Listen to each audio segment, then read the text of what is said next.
ladies and gentlemen. Good Hello. morning, good afternoon, good evening, wherever you are. Welcome back again to the Breakfast, Lunch and Dinner show. And today, the good thing is we are, on air from 4 different countries. So Canada, India, UK, and UAE. So, it's quite an achievement today. I think we did it once before when Anant joined us from Australia. But yeah, this is a different kind of, geographical distribution. As you would have noticed, for the first time in the history of Cherry and Timber Talk, we don't have Mahesh with us. So, yeah, I think he's missing for, I don't know what reasons. He didn't tell us the reasons, but I'm guessing that Valentine's Day is around the corner. That's the first question. To find out why Mahesh was missing. Yeah, I'm guessing Valentine's Day is around the corner, so we'll give him, cut him some slack there. So it's okay. He's going to make provisions. Yes, so chutti approved आज इसके लिए. योगेश के लिए हमने cricket के लिए किया था. For Mahesh, we'll do it for other reasons. That's fine. All right, guys. So as you can see, we have Sonali today as a guest. Hello. And Sonali, hello, welcome to Cherry and Timber Talk.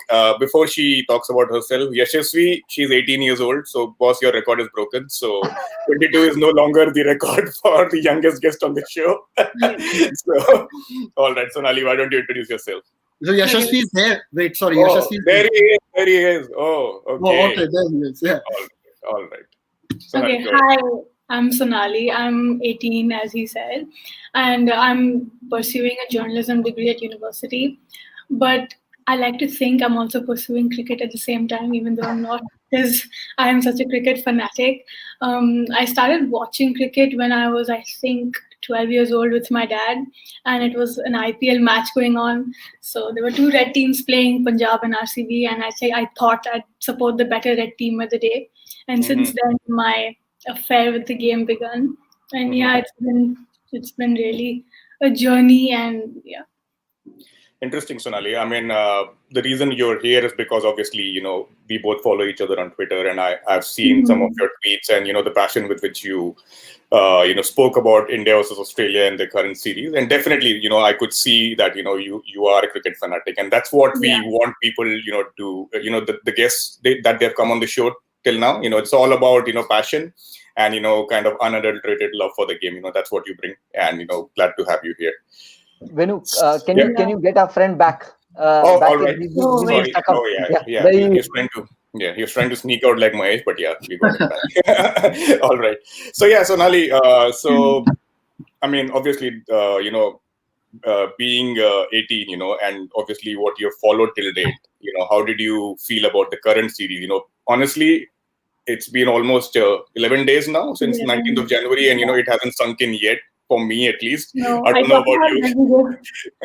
Yogesh and Nishad, I don't know about you guys. I mean, it's still, pretty fresh in my memory, and, it's not kind of Let's just say now my average of watching the highlights has come to 1 a day.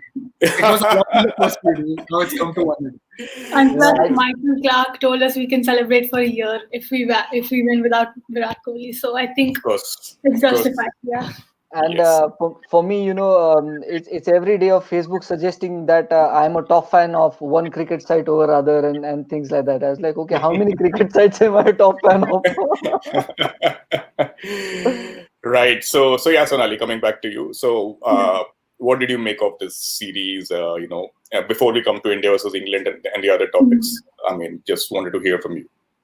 Okay, so the series Down Under was, I think, our most favorable test series in our history. It was absolutely unreal. Like the perseverance shown, the resilience shown by our team was something we've not seen before, especially all the youngsters that came in. We had, I think, a test experience of 3 matches between our five-member bowling attack, and Mohammad Siraj leading it, plus Shardul Thakur, Washington Sundar leading with the bat and the ball. So you see, all the youngsters were stepping up. They were fearless, even though this was Australia playing in their own backyard at their fortress, the Gabba. I think it was extremely. It spoke a lot about the depth our Indian team has, especially all the reserves.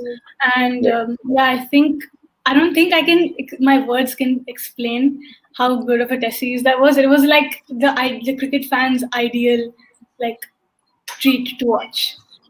I mean, I'm so glad you spoke like that, Sonali, because I'm not trying to generalize or make a comment here on the young generation, but Test cricket being followed by your age group, it's healthy signs for the future. I'm really happy Yeah. that you guys are looking at Test cricket differently in this era of T20 cricket, and I'm really really happy that you guys are on it and following Test cricket so passionately. So lovely to hear that.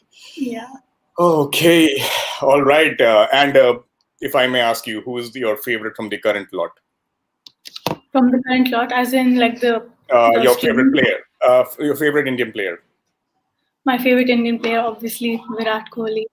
I Okay. started watching cricket when he was playing, and I think he's the perfect inspiration for me. He's been an inspiration for me for a lot of reasons. I know there's like a misconception about girls and girls liking Virat Kohli, but he's actually inspired me in a lot of avenues in life. I think he speaks. He's the epitome of resilience, of passion, of determination. So yeah, I think I take a lot of learnings from him. Interesting. Good to hear that. All right, Yogesh, why don't you talk a bit about Pakistan versus South Africa, man? That was quite a match as well, right? I mean, first I time will in Karachi, I will right? talk After about after a that. long time. Yep. I will talk about that, but I'll just sort of, tell you what I found the most amazing about what Sonali was saying, and which is Mm-hmm.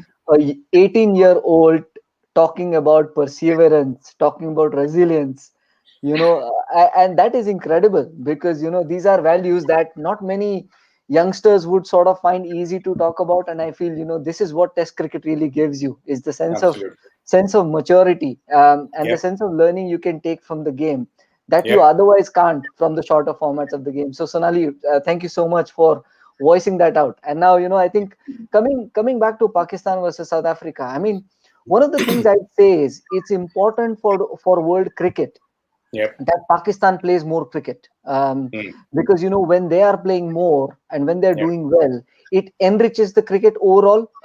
Otherwise, how lopsided some of the contests have become of late. Correct. Correct. It's about Australia, India, England, South Africa Yep. to an extent, and obviously Yep. New Zealand as well. Mm. A Pakistan team that is doing well adds such an important X factor to the world Yep. cricket as a whole, and Yep. that X factor wasn't missing from the recent test as well. Correct. At 30 odd for 4, you would have written off Pakistan. We've seen something like that happen in the past, and Pakistan had run away with a win against India in from that kind of a situation. That's Yep. pretty much what they did in this test match, and we have to Yep. understand in the broader context of game being away from Pakistan for such a long time, their Yep. team not having enough practice to actually play the longer formats of the game, and you could see the shades of being jaded in that team. Yep. The dropped catches, so to speak, Yes. and also Yes. seen in overall fitness levels of the team, Yep. of the 11 men who are on the park.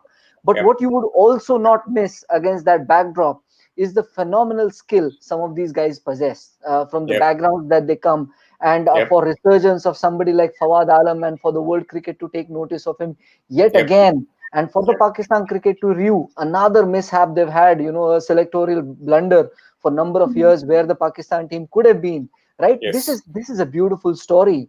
Then Yep. again, I'd suggest for connoisseurs of the game who actually love to watch the game for the skill level, Yep. look out for that first inning spell of Yasir Shah.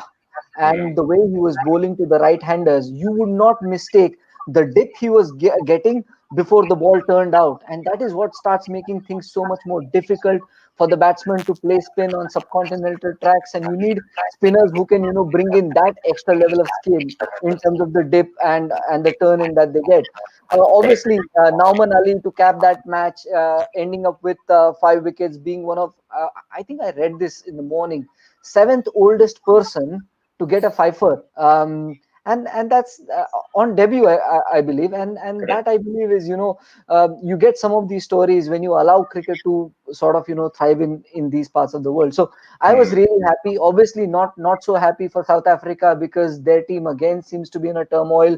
I was especially disappointed by a lackluster Quinton de Kock in the press conference. I don't Mm. mind teams getting beaten in subcontinent. It happens all the time. But Mm. for the captain to actually say he has no idea how to arrest a batting fall, for him to say what they need to do right and all Mm. of that does not inspire confidence. And which is Mm. why I'm not worried about the next match they'll be playing in Pakistan. I'm worried about the tour they will have of Australia, because Australia, having been beaten by India, will be Yep. hurting and want to make amends. And Yep. for a South African team going through a leadership turmoil of this nature, will Yep. not find it easy to fend off Yep. Australia, even if it is at their home turf. Agreed. Absolutely. And I So think, yeah, that's something which that's is, my little yeah. take on Pakistan versus South Africa. I agree absolutely. I think, yeah, it's sad what is happening with South African cricket at the moment, like you mentioned about the leadership issues as Yeah. well as the team going through that phase. Yeah. I mean, Nishad, I can't let you go without talking about Fawad Alam. I mean, I know how closely you followed him, and I saw your tweets and stuff. So why don't you talk about him in detail? Yes, and that's one of the beauties of life, isn't it? Because look back at your own lives, and that's us, okay, and not Sonali, because we've obviously gone a little bit farther ahead. Yeah. Although I've not gone as far ahead as you guys in terms of Yeah. age, but No, anyways, it's okay, Nishad. You are in our category, man. It's okay. right now Nisha, because of cricket pleasures on Sure. the cricket ground. This is not the place for it. So, anyways, what I mean to say is that we always we've been through phases in life. I think each one of us where we've doubted ourselves. When we've not got the due that we deserve, and rightly so. A lot of the times it isn't fair. And you could sense that was the case with Fawad Alam. And you saw in 2014 he comes back, he scores 100 in the Asia Cup, has one or two bad games and is dropped from the side. And then others play in the side who are supposedly more talented, but whose temperament is definitely under question. I mean, Correct. and that temperament has not changed. I'm not going to take a few names, but Yep.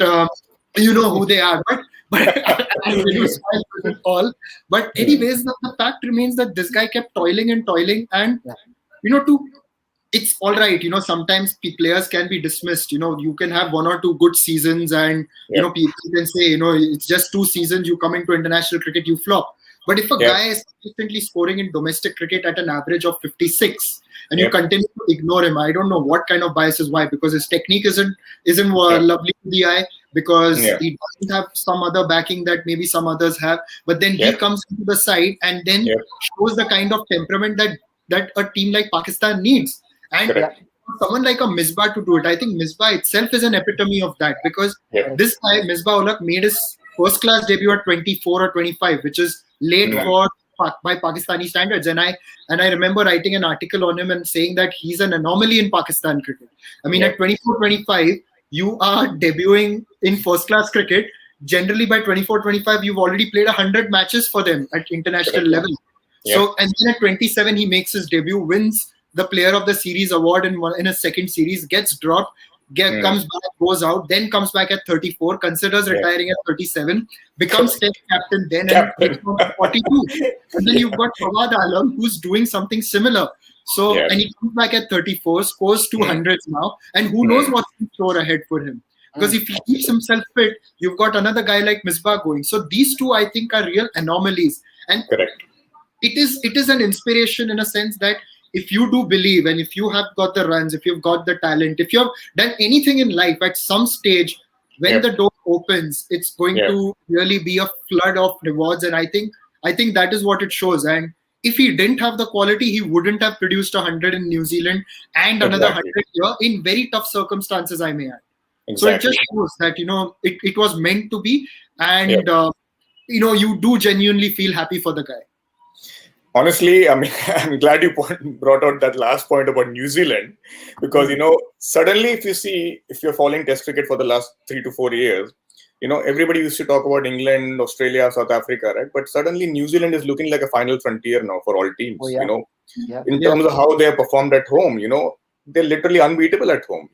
And I'm not saying this loosely, because if you see the record, the home record that they have in the last 3 to 4 years, it's, I mean, amazing, right? They're beating teams just for fun at home, and in that too in circumstances and conditions which are so conducive for fast bowling or seam bowling, and their batsmen are scoring runs. So which tells you a thing or two about how strong they are in home conditions, right? I mean, it's not that everybody's struggling with the bat there, but they are doing well with the bat. Kane Williamson scoring runs for fun, right? Yeah. And by the way, I must add right now, I just checked an update on Facebook, and Yashasvi has shared this video saying the record of being the youngest guest on the show has been broken. Yeah, I think Yashasvi, you are in our league now, so you can. We need a few. Don't listen to them. They're just trying to make themselves feel younger by putting us in their age group. This, I'm telling you, this record will not last a day if we invite somebody from Pakistan. or Afghanistan. Or Afghanistan, yeah. Afghanistan, they are still test tube babies right now. You need to go a long way to get them on the show. Is Rashid Latif 22 yet? I don't know. Last I checked was Shahid Afridi retired at the age of 35. I think he's probably going to make a comeback. All right. Okay, guys. Jokes apart, coming back to India versus England. So what is interesting, Sonali, is that, for the first time, I don't know if this has happened before or no, I haven't checked yet, but we are playing 2 test matches at, each venue, which is Chennai and Ahmedabad. It's going to be interesting because, one, we did not have a proper Ranji season this time because of COVID. Yeah. So the pitches might behave differently. I'm saying might. I don't know how much cricket has been played at Chepauk or even at the Motera. Motera, we have seen the Syed Mushtaq Ali trophy being played, but Chepauk, I'm not too sure how much cricket has been played there. But we all know how it assists spin, especially from day 2 or 3 onwards. So what's your take on this part? Being fresh pitches as well as matches being played at the same ground. I think the pitches, it's pretty unpredictable. They're deteriorating pitches. I think in order for any side to build pressure on the other side would be win the toss, bat first. Because the pitch tends to spin and turn in the second innings, right? So if you bat first and then put up a good total on the board, try to restrict the side batting second. I think then you're in for a good chance. I think that will be key. Yeah, I think that's standard in India everywhere, right? Win the toss and bat first. Yeah. I think what's interesting is, the first couple of test matches are in February. So obviously, I'm not saying it's still winter time in India, but, there might be a case for some morning dew at least. Yeah, Nisha. I must add, last time when Karun Nayar's triple century, that game, again, my I was there moment.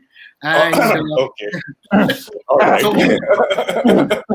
one of the English ECB officials was in Chennai and asked one of the Tamil Nadu Cricket Association officials in December. It was. I remember the test match was December 16th to 20th or something. Yeah. And he asked, when do you have winter here? And TNCA is like, this is winter, and it's 30 degrees. So just for everybody's knowledge, and I am a South Indian.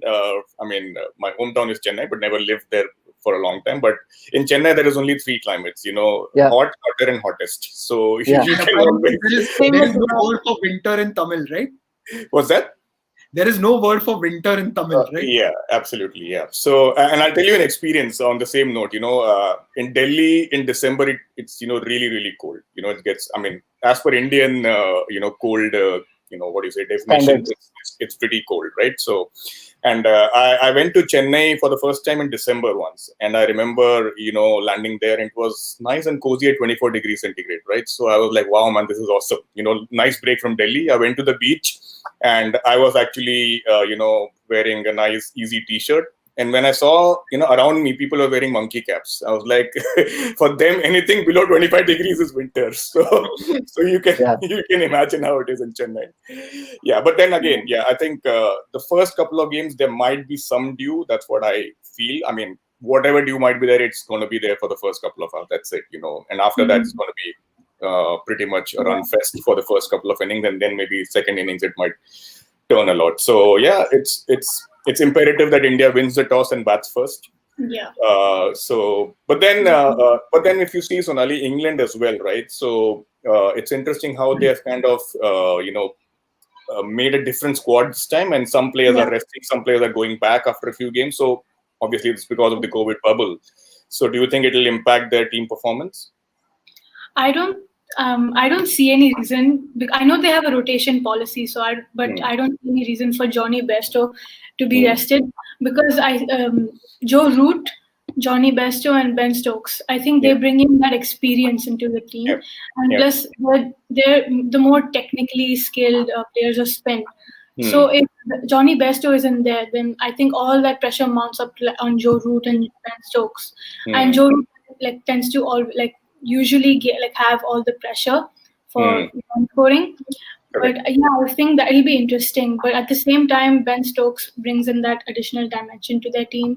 He's very experienced. He's Yep. fast, and Yep.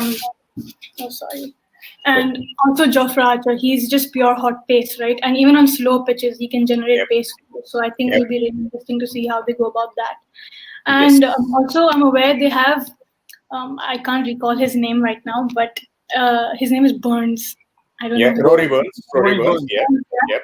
The left-hander. He Yeah. will be at the top order opening the batting, and Yep. he's a bit inexperienced in the subcontinent. So Hmm. I think, and I feel like an opener's job is the toughest in Test cricket. So it'll be pretty tricky for him Yep. if he doesn't get to settle in. I Yep. think it'll be pretty tricky. Correct. And I think Yogi, I'll be probably very keen to look at how Jofra Archer goes in India, because Yeah. it's probably the first time we'll be seeing him in a Test match in India. Also, we'll be seeing Jasprit Bumrah in a Test match in India. For probably if he's not still injured. I mean, if he's still Yeah. fit. So that'll be quite interesting because he hasn't bowled in Indian conditions, which is quite Yeah. surprising. So I mean, looking forward to that. I mean, great contest. Actually, Yes. what I like is, England's coming on back of 5 successful Test wins. Hmm. That's Yeah, always a bit of a plus. And just like we've seen in Australia, when some Indian players went back, the new ones came in, and that Yep. actually worked for the team. So in this case, Correct. you'd like to think that it's not such a bad thing, considering bio Yep. bubbles, that people get mentally fatigued, for them Yep. to get a bit of a break and new ones to come in and actually play. So Yep. what was a problem in the past of not settled units could actually Yep. be a blessing, and that's what we've seen in the India Australia tour. So I'm hopeful that anybody who comes in now will come in with a fresher mind, Hmm. and will be hopefully will be helpful to the team's cause. Also, Hmm. I think this India England contest again is great because both teams Yep. coming in coming from from a point of From a strength, high. right? Yep. Yep. With a high. high, so that makes it even more interesting. Now, the Hmm. England teams of the past, you could say, okay, they can get blown away by spin and all of that, but not this Yep. team. Yep. Also, these Yep. guys play IPL, these guys play with Indian spinners, these guys Yep. play in subcontinental conditions, so they've Hmm. got a much better and much refined game against spin now than Yes. what the previous English sides may have been. Correct. Also, India must not remember, I mean, when you take things too lightly, uh, Yeah, we got comes to once blown away by England against 2012. India. So Yeah. I think that's they've been the only team who've kind of done that brutally to India. So Yep. makes for a great contest. I'm sure the Yep. confidence that people like Ashwin now have yeah, will be fascinating to see how he applies that against somebody like Ben Stokes. I mean, Correct. the left and right combination of off spin. So many Yes. different contexts. So lots to Yep. look forward to. Correct. I think. also. Yeah. Go ahead. Yeah. Also, I think although both the teams are coming off on a high from two like series wins, Hmm. England, I don't think they'll be getting too carried away by their win Yeah, of against course. Sri Lanka, purely Hmm. because yeah, they were fortunate with the way Sri Lanka batted and Yeah. performed Hmm. Hmm. occasionally occasionally, and especially in the opening test on the first innings, I think they were really fortunate Yep. with that. So I Yep. don't think they'll be getting too carried away, especially with the ball. But at the Yeah. same time, they'll have that added pressure from the get-go itself because India has just like conquered Australia in Australia. So I Hmm. think it'll be a pretty mouth-watering contest to look forward And to. Yep. one thing which I'd add to that is Sri Lanka in the 4 innings, Yeah, twice they were close to 400 runs, Yep. or had crossed 300 quite easily. Now, Sri Lanka isn't the strongest batting unit, so for them Hmm. to actually Mhm. score those many runs against England is a big Correct. plus, and I think a team like India might actually take a note of that. Hmm. Also, remember they played. Stuart Broad in one test and James Anderson in another one. So England Yep. has a way of managing these two, and it's Workloads. unlikely Yep. that they will unleash both of them together. Hmm. Considering four test matches, not at all. So I think this is going to be a lot about how effective can England's middle order be against Hmm. Indian bowling, because you see there is a bit of an inexperience at the top order that yeah, England has to deal with. There's Yep. also slight chink in the lower middle order. I won't Mhm. I won't really call it a big chink, but there is. So I think it's really between that middle order of England playing well against Indian bowlers, And for Indian batsmen, I think you probably have to deal with one or two really good bowlers, and then rest of it you can milk. But I think India has experience of doing this over and over again. So it's advantage India, but not Yes. discounting England. Yeah, India looks like the more well-rounded team now Yeah. than a few years back. Yeah, I think a fair point there, Yogi, and even Sonali. I think probably Dom Bess and Jack Leach could probably speak to Monty Panesar and Graham Swan in terms of how they bowled, in India in that 2012 series, because that was something phenomenal. I'm sure that will be something that they can take learnings from. Coming to India now, Nishad, this is going to be very interesting because we've seen what happened in Australia, and we've seen the spate of injuries that we have had, and coming to Indian conditions now, I'm kind of a little confused on two counts. One is with the combination. Will they still go with the five-bowler theory? That is one. Second is who will be partnering Ashwin, as a second spinner. Will you have another off spinner in Washington Sundar, or will you get the left-arm spinner or some other specialist? That's something which is interesting to see as well. So, the other day, again, I had another conversation with Cyrus, and we are going to put it up on Niche Sports soon. So, in that, we were just discussing the same thing, and he came up with an interesting thing. He was like, why not play three spinners and bring in Kuldeep Yadav, Ashwin, and Washington. Washington can bat at 7 and play the two fast bowlers. And you can pick which of the two. Again, now there's a headache in terms of the fast bowlers. Who do you pick? Because Ishant is back. You can't keep Ishant out. Bumrah is there. You can't get him out. Shardul, he's done well. So it's a problem of plenty, and it's actually a good problem to have. Having said that, I think just to take off from the discussion earlier, I think there will be enough runs in the first game. I just get the feeling last time when India and England played a test match at Chennai, Karun Nair got that triple, KL got that 199, and they were batting second. Although Indians would be happy that Sir Alistair Cook is not around. Otherwise, he could have dead batted everything and got those runs with the others batting around. But anyways, I think England, although they are inexperienced, I think Joe Root coming into form is a good thing. And the other person which not many people are talking about, who I think has got good potential, is Ben Foakes. Unfortunately, he doesn't get too many games because obviously there's Butler, there's Bairstow, and he's also a wicket keeper. But remember that on Test debut in Sri Lanka, he got 100 a few years ago. Yes, and he knows how to play these conditions. And also, let me tell you a little bit about these guys, because last year some of them were down in Mumbai in a camp to learn how to play spin. Dan Lawrence was in that camp. Dom Bess was in that camp. Mason Crane was in that camp. Amar Virdi and Mason Crane were here as bowlers, but Dan Lawrence has got that experience. So a lot of people don't know that these England performance programs very quietly come to India and go elsewhere, and they learn how to play those conditions. So don't expect that these guys are going to capitulate against spin, because they've got a fair idea about how to adjust and what is to be done. And if you see, even last time when they played in India, it wasn't that they were spun around in a web. It was just that India played the better cricket.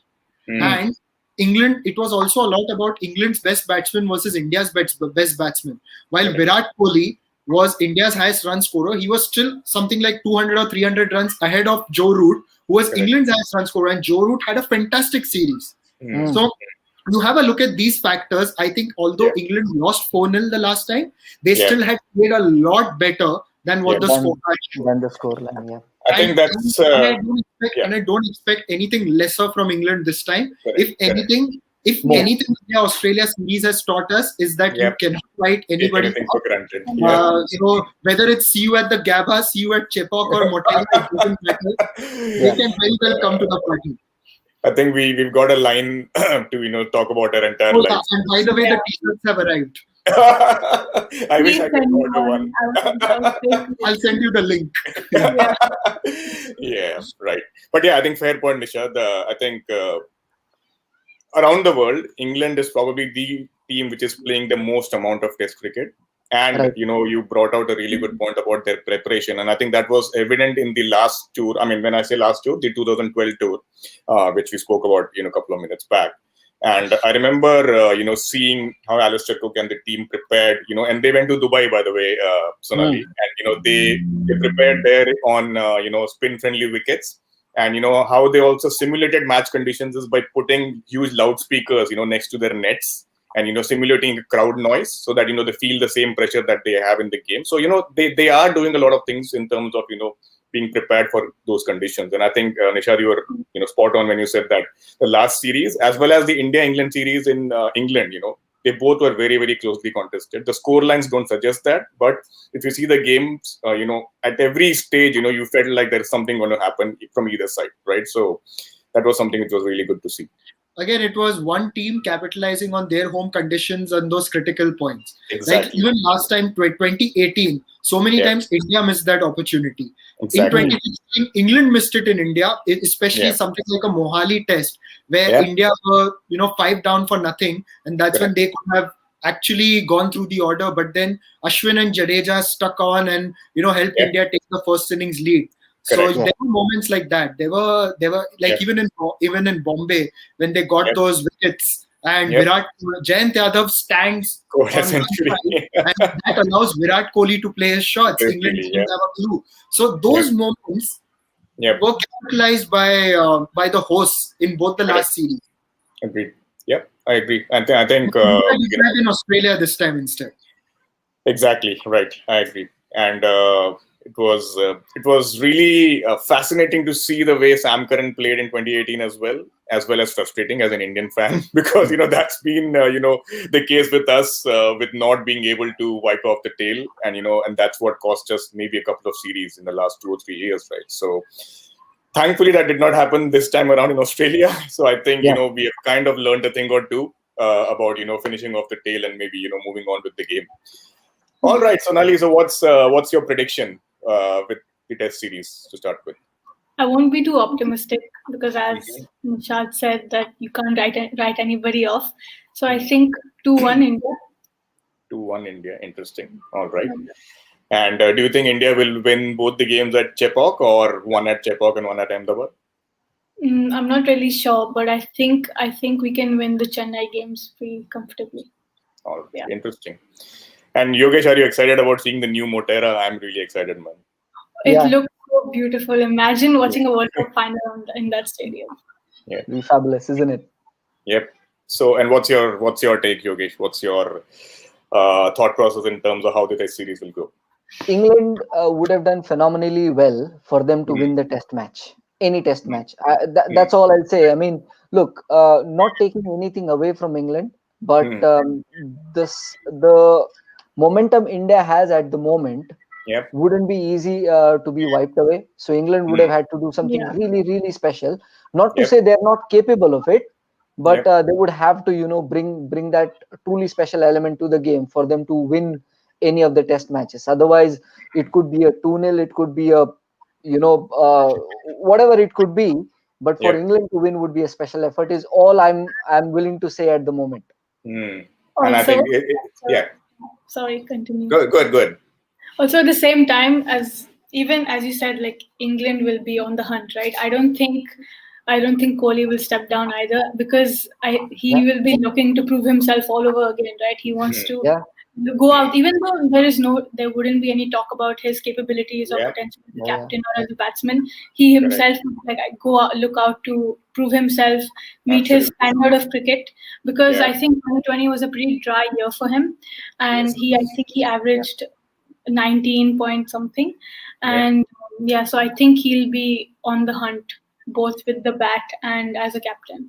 So fair point. I think absolutely agree, Sonali. I think Virat Kohli, like she said, Yogesh, it's been a while since we've seen that Kohli special, and I think he'll be really hungry. More than anything else, he'll be hungry to kind of be at his best. But I'll tell you, even more important than that, Kohli will stamp his authority. There's no doubt about it. But what is going to be even more important for Indian perspective is Ajinkya Rahane's game on Indian soil. We know that he is the one we rely on in the outside conditions, but the confidence that he has now, and I think the respect that he's earned now from the teammates will probably allow him to bat more freely. And then when you've got somebody like Rohit Sharma and then Cheteshwar Pujara, Virat Kohli, this is this is going to be one headache of a batting lineup to deal with for even somebody of the skill of James Anderson when he And plays. Shubman Gill as So, well.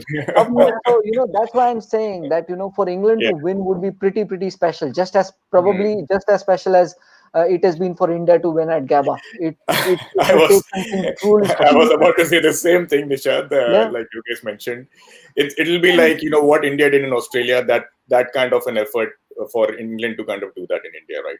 Yeah, it'll be True, as good and as winning the Ashes.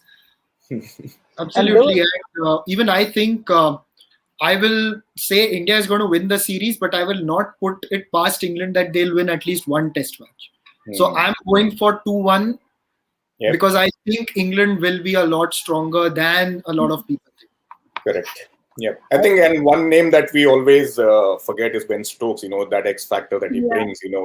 A whirlwind innings from him could kind of change the context of a game completely. Plus, he's a left-hand top order, like middle order, top order batsman. So I think he Yeah. brings that extra balance to their team. Correct.